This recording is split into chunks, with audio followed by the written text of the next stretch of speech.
Lewis. A right hand by Holyfield. By Buster Douglas. Look at this. He's knocked Mike Tyson down for the first time in his career. But unfortunately, it'll never happen. Front punches and punches, and it's over.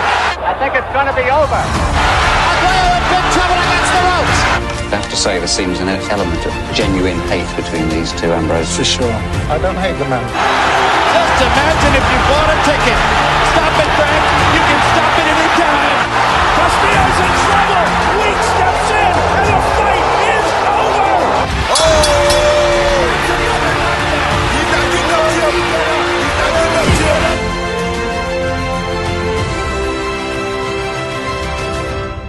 Welcome back to the Legendary Nights After Show. I'm your host, Sean, joined, as always, by my compatriot from the US of A. It's Lukey. Lukey, thank you, as always, for being a part of this season's After Show. It's been a pleasure having you on. We're nearly at the end now. We've got 2 more After Shows to do, and then that's us for this season. Gotta say, this is much more a pleasant experience than the morbid ones we were doing last season. So it's kind of nice. I'm enjoying these happy conversations. Yeah, these are a lot better, aren't they, in that regard? Like, we get to talk about legendary fighters in legendary rivalries, and hence the name Legendary Nights Podcast. You know, we love telling these stories, and we love breaking them down on this show. Like, this show is for people, really, who just want to get, you know, I don't want to sort of go cliche on people, but this is like our sort of raw reaction on what we actually think about, like, the episode and the tales and the fighters and, you know, what they could have done, what they couldn't have done. And this is why I've enjoyed doing it for this season, because it's the first time we've done a Legendary Nights After Show. The first 2 seasons didn't have it, but because of the darker side of boxing and the success of that After Show and you guys listening and enjoying it, that's why I decided to sort of put this in here and see what people's thoughts were. And so far, people, you're enjoying it, you're listening to it, you're downloading it, so thanks very much. But let's go to the action at hand. Bobby Chacon, Rafael Limón. Lukey, I'm going to hand this over to you first and foremost, because I've told the tale with Johnston, we've told the story. When you've listened to this, before going into it, did you have any idea who the fighters were, anything about the fighters' backgrounds, who they'd been in the ring with, anything really that would have led you to go, actually, I can't wait to listen to this episode? Well, Bobby Chacon is kind of like a local legend where I'm from in a certain degree. And Jerry Hoffman, who's no longer with us, who was a promoter and a media member, and he was actually a mentor when I was coming up in the business. Jerry always made time for me, and Jerry I considered a very good friend. And I feel like when I'm bringing up Jerry, I feel almost like I'm channeling his spirit. Like I felt a vibe where Jerry's coming back. And I believe Jerry promoted some of Bobby Chacon's fights. So obviously not probably the big fights, but at some level he promotes some of the fights. And it's kind of, it brings me back to that friendship of someone when I was first getting in the business. But also it's like the stories of this is what a great fighter was. And that's my introduction to this, was Bobby Chacon, what a great fighter was years before I was living. Do you know, like when we put this episode together, I really didn't have much of a clue about both of the fighters, and I'm just being honest with people. Like, I'm not going to sit here and say I know the records of Chacon and Limon inside out, because I didn't. I knew a little bit of information, and this is what I thoroughly enjoy about doing the podcast. And I think this is what I try to express to people, is like, a lot of the time there's a lot of instances where we do these episodes where I try not to go and start doing all this preliminary research, as I like to call it, because I want to be surprised. I want to genuinely react to certain moments in the stories and the lives and everything that we talk about on the episode and what we present to people. So I genuinely didn't know much about both fighters going into this. I just knew that they'd both shared the ring with Alexis Arguello, and because we'd done a career profile on Arguello and we'd done a Legendary Night Arguello and Pryor, so I had a little bit of knowledge from them episodes about the two fighters in question in this episode, but I didn't know a great deal about them. So it was a pleasant surprise for me as a boxing fan first and foremost, to be able to learn more about both of these fighters' lives and how turbulent it were at certain points, and how this rivalry actually started out from what was supposed to be a layup fight.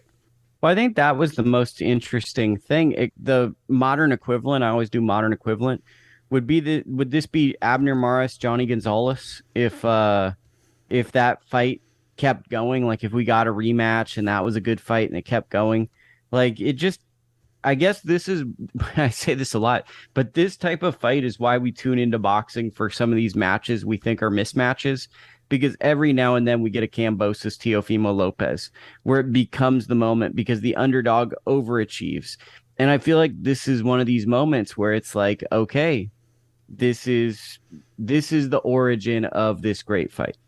It is. It's the origin of the great fight, but it leads into what ends up becoming a bit of a nasty rivalry towards the end. And when Bobby Chacon's wife commits suicide, and then Rafael Limón makes the comments about his wife is in hell and she's burning in hell, and then I'm going to send you there with her as well. I was like, genuinely, I didn't actually prepare for that moment, and that was a sort of live reaction that I had at the time when I was recording the episode.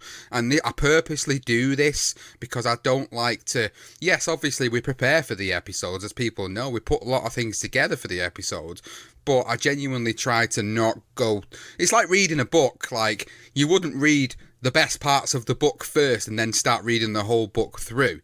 And this is what I do with the episode. I don't look at them points. I look at if there is anything in particular, within the research that we put together that needs to be detailed in a better way or needs to be presented in a better way. And that's how we do it. But I don't genuinely sort of take notice of a lot of the stories. I want to try and react to them live. So that was probably the most shocking moment of the whole tale for me, was how hatred took over that rivalry, so much so that Rafael Limón went out of his way to publicly insult Chacon and his dead wife. And I thought that was so sad that it had gotten to that point. And I don't remember, even past that point, and even during my sort of experience as a fan, I don't remember sort of that much hatred where someone would go as far as insulting someone that's no longer here.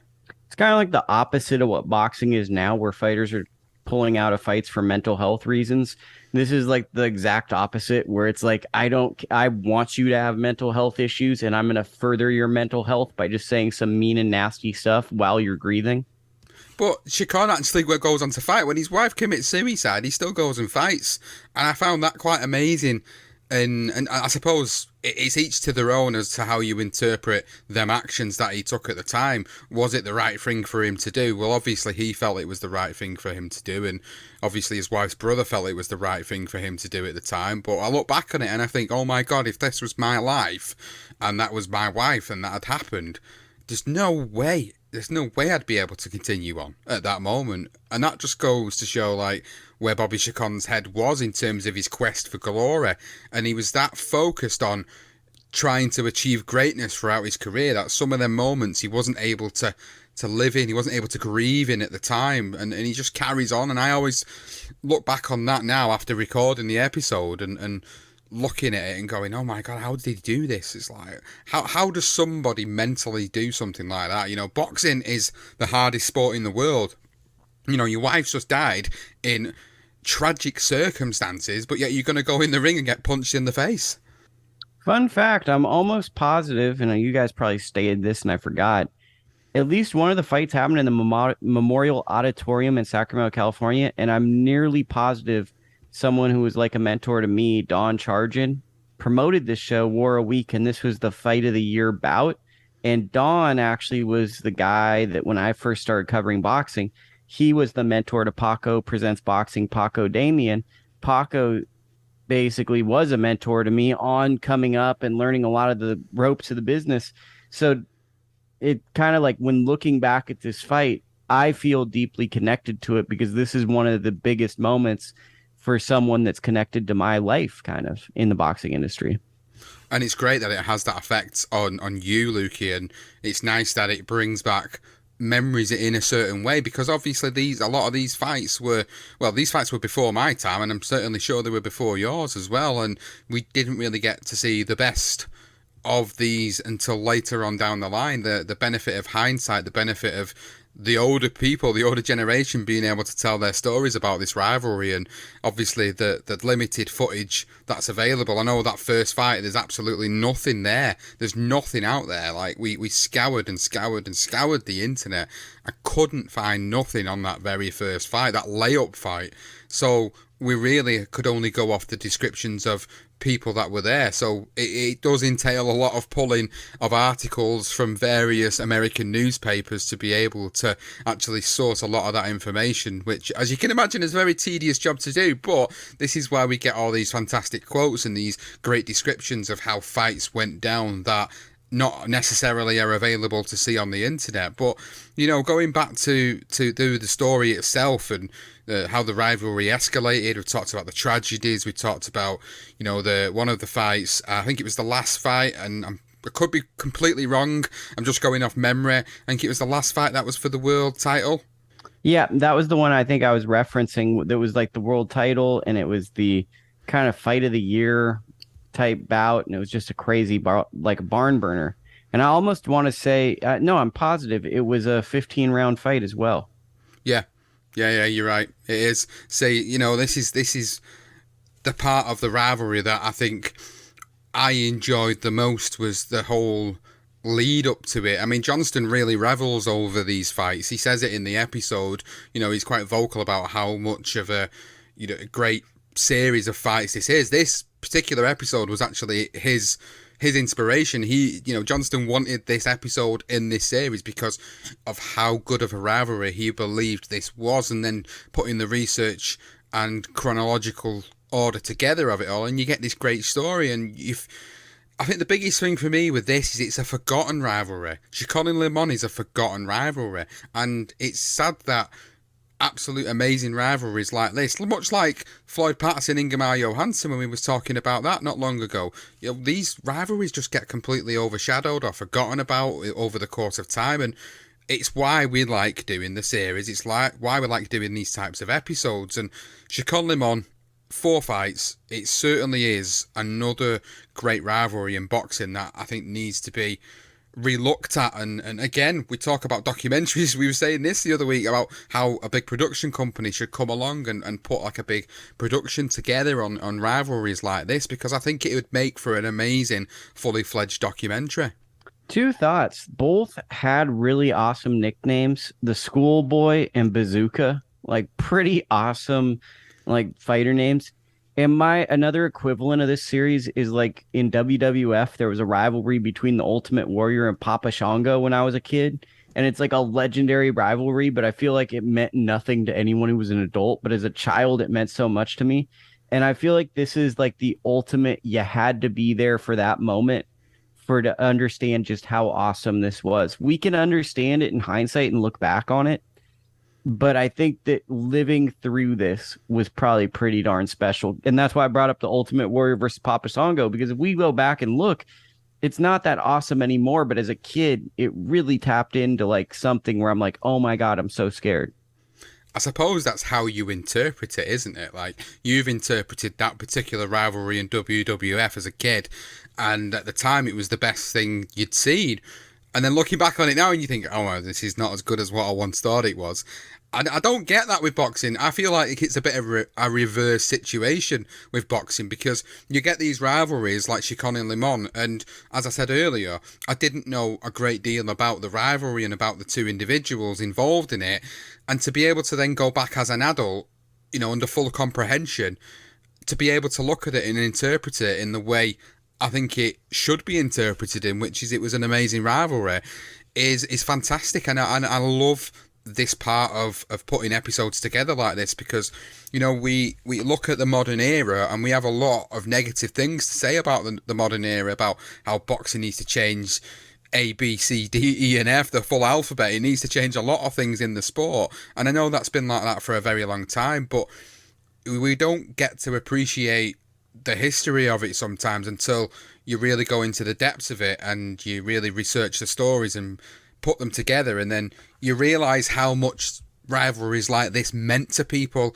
And I'm just going full circle and coming back to the point you was making about how it was something that you had to have been there for it. You had to have lived through it to be able to truly experience it. And you always get them cliche questions on social media from many boxing outlets. You know, the sort of stereotypical questions. Which fight would you have loved to have been ringside for? If you could go inside a DeLorean and go back and look at some of the greatest fights of all time, which one would you want to go ringside for? And it's fights like this that just get forgotten about, especially that 4 fight, the title fight. It's that particular fight which I think needs to be ranked up there as one of them greatest fights. It's never going to be in a top 10 for me, but it certainly hits a top 20, top 30 as one of the greatest fights of all time. And I hope that by us putting this episode together, it's made people go back and look at it. It's like when we do this after show, obviously you listen to the episode first before you come on the after show, and then we have a conversation about it like we're doing, and then it prompts you to do a similar thing where it's like, oh, I haven't seen these fights in a long time, or oh, I haven't seen this fight at all, and then you go back and look at it, you listen to the story and you think it has that effect. And that's kind of the effect that as a fan I want other fans to experience. I also think it's just unique that like a draw is thrown in the mix of this, because in like a lot of these like really good trilogies that we see, there's so many friggin' awesome, like the draw is the slept on thing of a good trilogy, right? Wilder Fury, a draw in the middle, you know, just it adds some more tension because, you know, both guys feel like they won the fight, and it just adds that heightened dynamic of, I don't know. And then I want to say, when you were researching it, just hearing about Chacon living this lavish life, but feeling the need to be defined by another title. It's just an interesting story from a character perspective as well as in ring.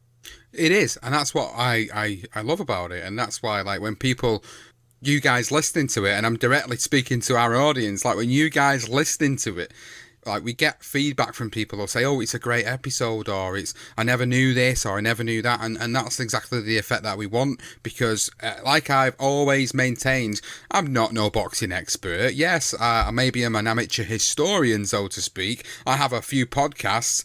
I'm a boxing fan first and foremost. That's all it comes down to, is being a diehard boxing fan, loves the sport, loves the history of it. And when you get stories like this that I feel are just not spoken about the way they should be spoken about, I feel like I'm compelled to want to put episodes together the way we do this, and to be able to present people a picture, you know, a picture of these two characters, these two individuals, these two different lives and paths that they've been on, and how it leads to that collision course. And I know that people do give us feedback, and it's fantastic that they do.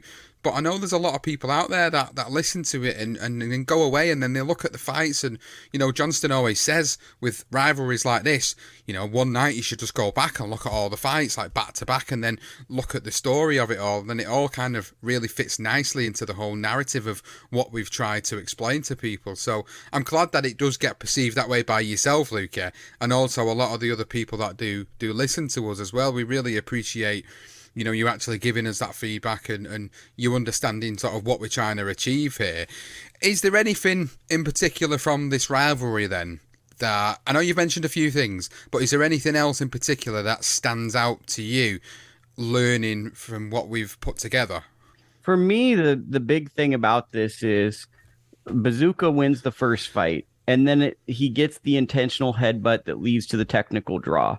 And you know how that's going to cultivate such like anger and the systems against him. And it's like, that's the perfect setting for these people who are just so dramatically different, like you said. So I think it's like, what makes it such a good rivalry is the way it's set up is like perfect for animosity. Underdog wins, then underdog feels wronged by a fight being called basically a draw, no contest. And then the house fighter comes back and wins. And that sets the stage for kind of the all-time great fight, which is the fourth fight.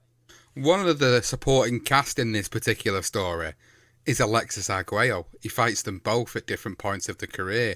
And I remember doing the career profile on Alexis. It was quite a long time ago. It was very early on. It was sort of while we was in the development stages of how we do our podcast now. We were starting to really go to town on the research and starting to really put things together in a very structured way. So it was a little bit earlier on, and the quality wasn't as good. The audio quality wasn't as good from Johnson's side at that point. And I remember doing the episode and some of the stories that surrounded it, and I remember these two names, Chacon and Limon, coming up in that episode. And, you know, even at the time I thought, that's something I've got to stick a pin in and come back to at some point. And sort of 18 months, 2 years after the fact we did Arguello, we do this story, and I forgot how much Arguello really featured in both of their careers because of how formidable of an opponent he was. And I think he is probably the best placed person within this story to be able to give a true reflection of both fighters, because he fought them both. He fought them both. And he beat them both, and he was one of the best fighters of all time. So if anybody's well placed to speak about how tough and durable these fighters were and how deceptive Limon's record was, I think Alexis Arguello puts the nail on the head when he talks about the pair of them. But doesn't that kind of like suitably fit what we'd want Hall of Fame fighters to be? So here are two great fighters, and then there's Alexis Arguello, who beats both of them. But then when they fight each other, their common denominator is that they got to the Hall of Fame fighter. We fought Arguello. And I feel like that's a common theme we run into, is like Floyd Patterson or Sonny Liston. They're just as much remembered for like the fights they were in as the contemporary that they struggled with or the legend they ran into.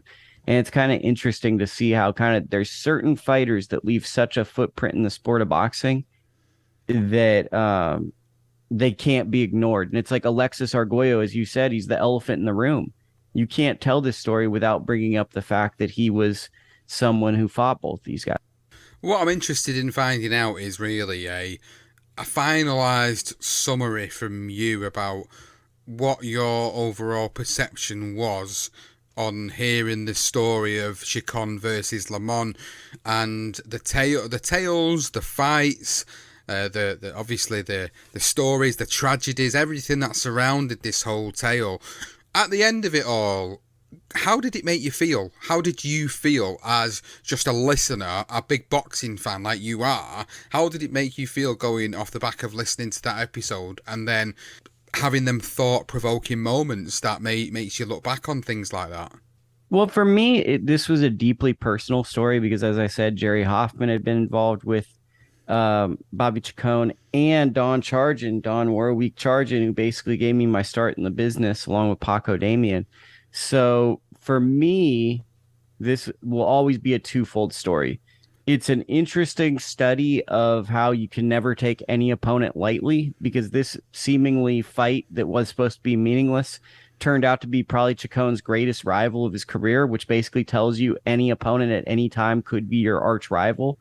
It also showed me just how nasty things can get and how mean people can be based on the words said. But it also explained to me that I'm in a good path in boxing because these are my ancestors in my origin of boxing. Don Chargin, Jerry Hoffman, Paco Damian. They were involved in some capacity with these fights, you know, and at a certain degree, there's a level of pride when looking back at this story, because this is the people that came before me in my area. These are the people that put on this fight, and it mattered to the world. It didn't just matter to my area. It made it to the UK. It made it to other regions. And that's a pretty cool thing to think about, that people that not just shared a ring with me or a room with me, people that helped me in this industry to understand what I know, they were able to put on events like this that impacted so many people. And I'm very glad to hear that is your big takeaway from it all. And I didn't realise how personal this story was to you and how it affected you in that way because of the relationships that you had coming up in the media side of boxing and all that you do now. So it's nice to hear that it does bring back memories, or you're able to affiliate this episode with certain moments within your life which are related to these two individuals that got in the ring and had a fantastic rivalry. And it's really great to hear that. And I hope that anybody out there that listens, and you know, you're listening from America, you're listening from certain parts of America where you can recollect this particular fight series, do let us know, like, if it does bring back any particular memories, because as I've said earlier, and I know you've said the same, we didn't get to live through this time, so we didn't really get to experience it firsthand.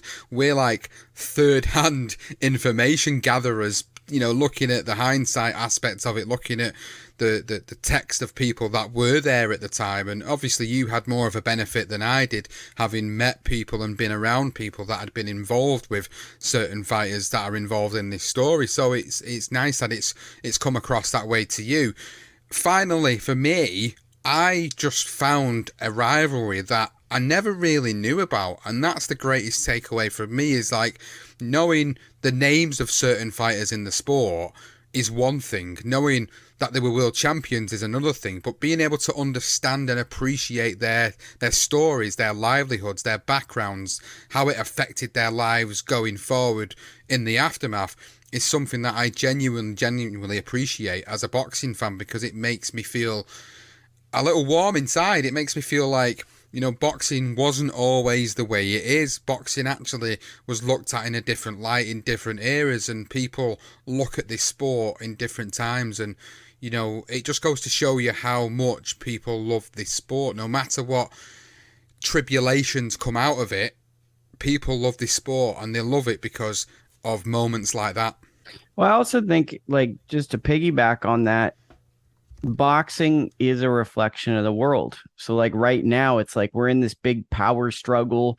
I'm stronger than you because I have more followers, I have more money, I have more this. Everything's power, power, power. Everything's equated to power. Maybe it was less so or more so like that, but in the 70s it also felt like television's rather new. We're trying to get this product out to the fans. Let's put on the best fights, and the fighters seemed excited to just be on television. And it seemed like it was a different era. And it seems like it's interesting how every form of art, but boxing in particular, it reflects the eras that are going on around it. It's not very much oblivious to the eras. So like an example might be like the NFL at times can be rather oblivious to what's going on outside of it, because they station you. Even football, soccer, football, very oblivious at times, because you go to a stadium and it's like, there's elements that age, but it takes a while to age. And I feel like boxing is one of these sports where it very much lives in the era. Yeah, I think that's why they have the certain names in it for the era, like the golden era of heavyweights, or you get the 80s, the Fab Four, the Four Kings, whatever you know. There's always a certain name that's been labelled for these particular eras, and like it's like now you look at, we call it the modern era. That's just kind of what it's been labelled as, and another 10 years time it'll be nicknamed a completely different era, and then when we remember it, we'll remember it fondly, and we'll also remember the negative aspects of it as well, because we're so picky. Like me and you are so picky, like at the negative side of the sport, and it's because we're so passionate about the sport that we love so much, which is why we are the way we are. But I love this sport, I love these tales, I love the history of it, and I'm glad that I get to share it in this Legendary Nights after show with you and all the listeners, and we get to sort of look at a lot of nostalgic moments and, you know, share our own thoughts, feelings and opinions on it. So I hope that everybody listening's enjoyed it. Of course, if we've been rambling on too much, then obviously just let us know. Let us know. We love a bit of rambling, but if it's too much, just let us know. But if you've enjoyed it, please do let us know on social at Legend Night Pod on Twitter, or the BTR Boxing Podcast Facebook page, YouTube channel, Instagram. You can find us anywhere across social media. And it's been a pleasure having you on as always, Lukey. Thank you so much for coming on the show. I hope you've enjoyed it. Please, again, as always, make sure you've subscribed on all the channels and make sure you share the episode across social media. And we'll be back next week with another after show for the next tale in this Legendary Night series.